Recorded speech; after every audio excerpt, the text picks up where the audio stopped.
Conquering hunger.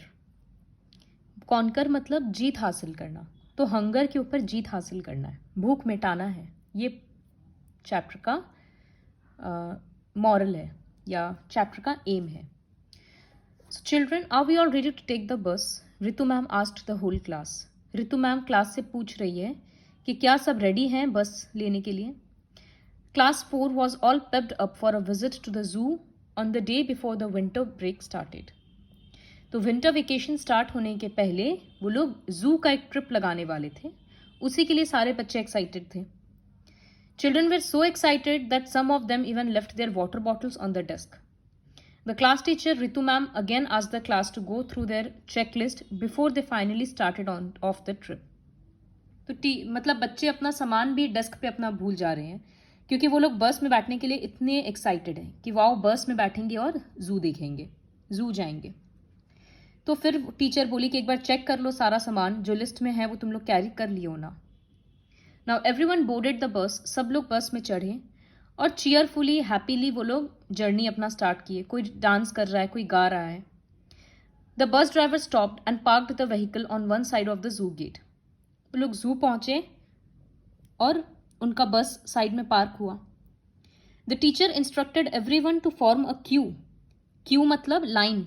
तो teacher बोली सब लोग एक लाइन बनाओ and alight the bus one by one quietly, मतलब एक एक करके बस से उतरो। टिकट काउंटर से कुछ मीटर्स दूर वो लोग देखे कि कुछ बेगर्स हैं वेटिंग फॉर आल्म्स। आल्म्स मतलब बेगर मतलब भिखारी। तो भिखारी को जो हम लोग देते हैं, डोनेट करते हैं, उसी को आल्म्स बोलते हैं, जो हम लोग दान दे रहे हैं। तो ये लोग देखे कि कुछ भिखारी बैठे हैं और वो लोग दान के लिए वेट कर रहे हैं।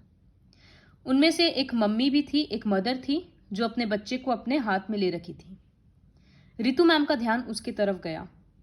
वो अपने बच्चों को दिखाई कि देखो वो कैसे बैठी है भूख में, और बोलो कि तुम लोग को क्या फील हो रहा है। तो Niharika exclaimed that the child in his mother's lap seemed to be very weak. Niharika बोली कि मैम वो बच्चा बहुत कमजोर दिख रहा है। While Shagufta said that the child looked unwell. शगुफ्ता बोल रही है कि मैम वो बच्चा अनवेल दिख रहा, मतलब बीमार दिख रहा है। बाकी बच्चे भी इसी तरह से अपना फीलिंग्स एक्सप्रेस कर रहे थे।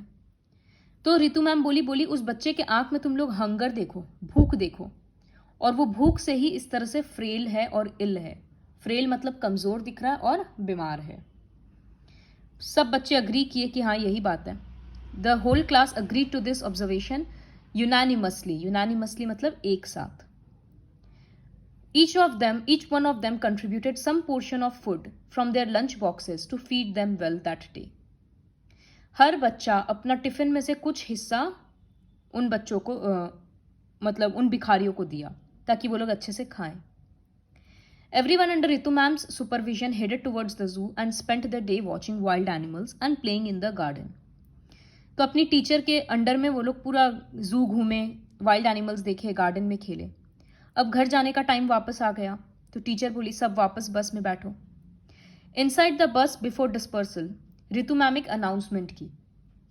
वो बच्चों को बोली कि तुम लोगों का ये असाइनमेंट है कि तुम लोग ये जो आज भूख देखे दूसरों भिखारियों के आंख में, अब इससे तुम लोग भिखारियों के आंख में वो बच्चे के आईज में, तो इससे तुम लोग क्या सीखते हो ये तुम लोगों को बताना है।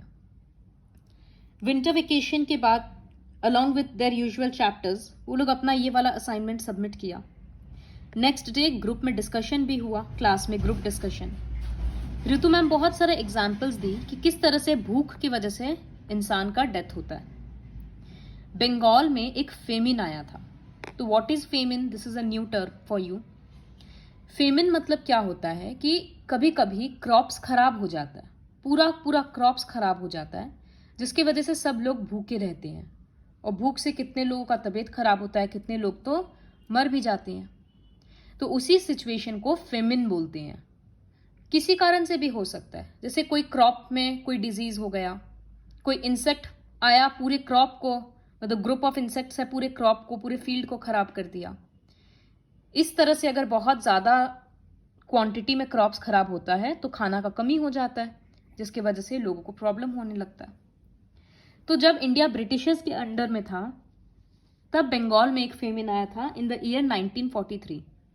ये इंडियन हिस्ट्री का बहुत खराब फेमिन में से है। बहुत लोगों का डेथ हुआ था, लाखों लोगों का डेथ हुआ था। इसी तरह से वो इथोपियन फूड क्राइसिस के बारे में भी बोली। इथोपिया एक जगह है, वहां का फूड क्राइसिस। और भी दूसरा फेमिन का कंडीशंस अलग अलग कंट्रीज में भी हुआ है।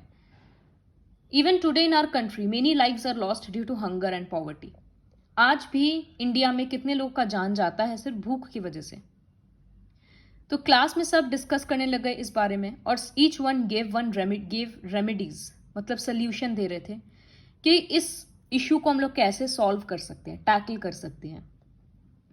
रितु मैम बोली कि do you know that due to hunger a child dies every second in some corner of this world.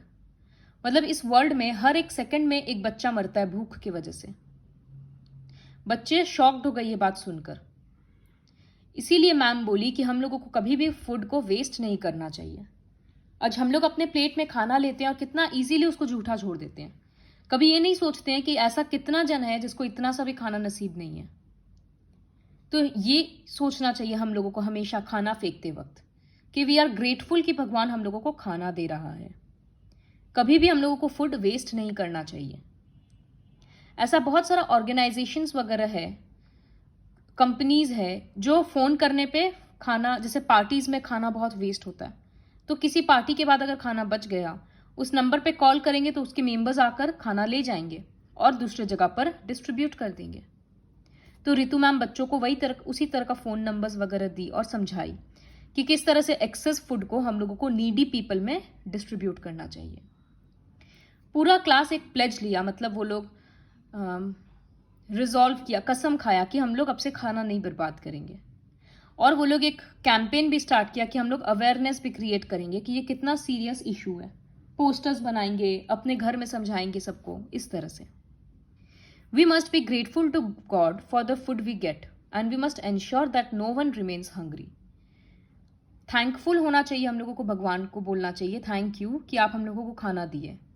और ये ध्यान में रहे कि हम लोगों के आसपास कोई भी इंसान भूखा न रहे।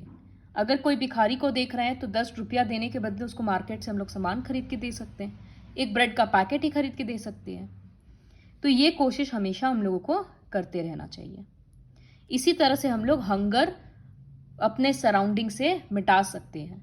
और हर कोई अगर अपने आसपास वालों का ध्यान रखेगा तो इसी तरह से पूरा वर्ल्ड से हंगर हट सकता है। This is about conquering hunger.